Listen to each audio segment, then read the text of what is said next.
Congress BRS మధ్య మాటల యుద్ధం కొనసాగుతోంది. అసెంబ్లీ వేదికగా CM Revanth Reddy BRS paid ఆర్టిస్టులతో సోషల్ మీడియాలో తన కుటుంబ సభ్యులపై చేసిన వ్యాఖ్యలను తీవ్రంగా ఖండించారు. ఇదేం సంస్కృతి బీఆర్ఎస్ కు అంటూ ఘాటుగా వార్నింగ్ ఇచ్చారు. అయితే రేవంత్ రెడ్డి వార్నింగ్ కు మాజీ మంత్రి హరీష్ రావు స్ట్రాంగ్ గా కౌంటర్ ఇచ్చారు. నీ దాకా వస్తే నొప్పి తెలియదా రేవంత్ రెడ్డి అంటూ ప్రశ్నించారు.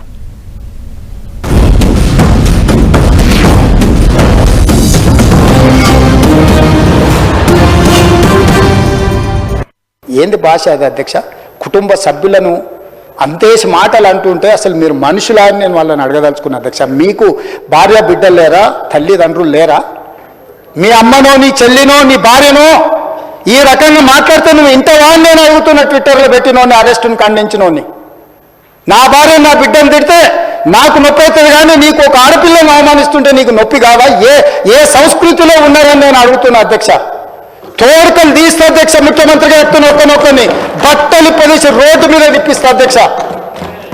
రాజకీయాల ప్రజా జీవితంలో ఉన్న మేము విమర్శించండి, విశ్లేషించండి, మా గురించి మాట్లాడండి. ఆడబిడ్డల గురించి, ఇంట్లో ఉన్న ఆడోళ్ళ గురించి మాట్లాడే సంస్కృతి ఎక్కడి నుంచి వచ్చింది అధ్యక్ష? తెలంగాణ సమాజం ఇదేనా? రేవంత్ రెడ్డి గారు, నీ భార్యాబిడ్డలే భార్యాబిడ్డలా? ఎదుటి వాళ్ళకు భార్యాబిడ్డలు ఉండరా? ఎదుటి వాళ్ళకు అక్కా చెల్లెలు ఉండరా? ఎదుటి వాళ్ళ కుటుంబ సభ్యులు ఉండరా? నీ దాకా వస్తే కానీ నొప్పి తెలియదా నీకు?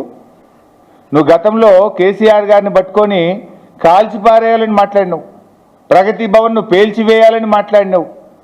ఇక నీ బూతులు ఆ నోట్తో నేను చెప్పలేను. ఆ బూతులు మాట్లాడితే నా నాలుక ఖరాబ్ అవుతుంది. కానీ అంత పచ్చి బూతులు మాట్లాడినావు నువ్వు. కానీ నిన్నేమంటున్నావు? ఇట్లా అంటారా అట్లా. మరి అప్పుడు గతంలో నువ్వు అసలు బాడీ షేమింగ్కు బ్రాండ్ అంబాసిడర్ నువ్వు కదా. కేటీఆర్ గారు కుమారుడు మైనర్ అబ్బాయి, పాపం ఆయన చదువుకునే ఒక స్కూలుకు వెళ్ళే విద్యార్థి. ఆ బాబు నా పిల్లవాడిని పట్టుకొని కూడా నోటుకొచ్చినట్టు మాట్లాడినావు కదా. నా ఎత్తు పొడుగు గురించి కూడా అడ్డమైన కూతలు కూసినావు కదా నువ్వు.